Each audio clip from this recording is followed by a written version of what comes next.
Esa aventurera bruja seguramente se hubiera reído de mí por el tiempo que pasé mirándome el reflejo del agua de la cubeta que puse enfrente de mi cama para pensar cómo me iba a cortar el pelo. Nunca antes había pensado en esto, en dejar ver sus ojos y prestar un poco de atención a su apariencia, pero ahí estaba, atacando el flequillo con las tijeras, cortando también por encima de los hombros, sintiendo la cabeza ligera y la visión mucho más clara. De repente escuchó el sonido de pasos audaces a los cuales se había acostumbrado últimamente. Apresuradamente sacudió los restantes de pelo de su cuello y se peinó, pensando en qué podría decir al respecto cuando se volviera a reunir con él. Al girar el pomo y abrir la puerta, lo primero que vio fueron sus botas llenas de barro seco y de inmediato supo que sí era él, que se detuvo en la puerta y se quedó en silencio hasta que preguntó por el cabello. Le tomó un poco de tiempo pensar en qué decir, expresando la fea sensación que sentía al no recibir un comentario bonito, frunciendo los labios durante un momento, pero pronto se giró sonriendo. Él no podía evitar ser así después de todo, sin embargo, pronto se congeló al escuchar esa voz terriblemente suave y desapasionada, intentando hacerle un cumplido bonito. Creo que no está mal, le dijo él. Ella volteó la cabeza ligeramente para verlo y eso era todo lo que necesitaba. Esas cortas palabras suyas eran más que suficientes. Caminó hasta la cocina y se giró para mirarlo, apoyando ambas manos sobre la mesa e inclinándose para ofrecerle comer estofado. Los sentimientos no eran tan simples como las palabras. Él no parecía saber qué decir. El casco permaneció en silencio. Ella tragó saliva tranquilamente para que no se diera cuenta de la emoción en su pecho. Sus manos se apretaron más en la mesa. Una vaca mugió a lo lejos y su tío la tranquilizaba a lo lejos, persiguiéndola por el campo. Aún así, él seguía sin contestarle. Y aún así, al verlo asentir y aceptar, apretó el puño para celebrar al instante.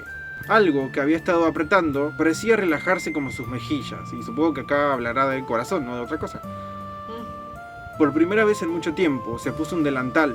No lo había hecho desde pequeña, recordaba mal las recetas que aprendió y se preguntaba si iba a hacerlas bien, pero eso no importaba. Ella se iba a encargar desde ese momento, como se encargaba de limpiar la casa, de arreglarse la ropa, de lavar y ayudar en la granja. Y ahora iba a cocinar una y otra vez, y él iba a comer con ella una y otra vez, y a ser recibido por ella cada vez que volviera de una de sus aventuras. Ese día fue tan terrible y feo como cualquier otro. Las ruinas de piedra estaban heladas y la luz del sol se entrometía como una aguja a través de una grieta en el techo. Los goblins de guardia tenían lanzas oxidadas y desde esa entrada podían escuchar los sonidos de diversión de los otros goblins. Algunos ya se las habían arreglado para restarle importancia a las personas que habían atrapado hace poco. Todo lo que recordaban era que hubo muchos hombres, varias mujeres y carne de enano para alimentarlos por un tiempo. Aún así, la carne con músculos de una aventurera a lo lejos lo hacía relamerse, queriendo jugar con ella de una forma nueva. El pensamiento causó que tuviera la necesidad de jugar con ella.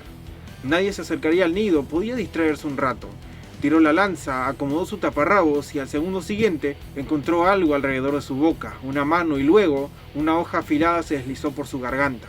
Un momento después de eso, estaba muerto. Uno, contó el asesino de goblins, robándole la lanza y adentrándose en la cueva, oyendo a los demás a lo lejos, quienes estaban divirtiéndose con fuego y una espada que descansaba encima de él, la cual tomaron para presionarlo contra la espalda de una mujer sometida. Cada vez que gritaba, intentando escapar, la perversión de los goblins los hacía bailar como las criaturas enfermizas que eran. Él los contó, 4 en total rodeando a la mujer. Una espada, un hacha, un garrote y un trasgo. Probablemente el líder. Lo mejor sería atacarlo primero, con un ataque sorpresa, pero no. Tenía que atacarlos a todos, rápido, permaneciendo en silencio de ser posible. Metió sus dedos en las grietas de las paredes y empezó a escalar. No era exactamente ágil, pero aquello, en comparación a un árbol que subió de niño, era muy fácil. Una vez lo suficientemente alto, se dejó caer encima de uno de los goblins, al cual ignoró después de aplastarle el cuello. Los demás rápidamente se pusieron de pie, sorprendidos, pero por supuesto, él ya lo esperaba. Ya tenía preparada una daga, la cual arrojó al cuello del siguiente, y este se desplomó ahogado en su propia sangre. El siguiente, aquel con la espada caliente que pinchaba a la mujer, fue apuñalado en el corazón con una lanza que dejó caer el guardia de la entrada. Quedaba el trasgo, que se levantó preparado para atacar con el garrote. Estaban 1 a 1. Él esquivó el primer ataque mientras le preguntaba a la mujer si se encontraba viva, pero la respuesta fue lenta y débil. Sería difícil enfrentar al trasgo sin involucrarla. Entonces le pateó el palo de la lanza y le pegó, creando una oportunidad para atacar y sacar de peligro a la mujer.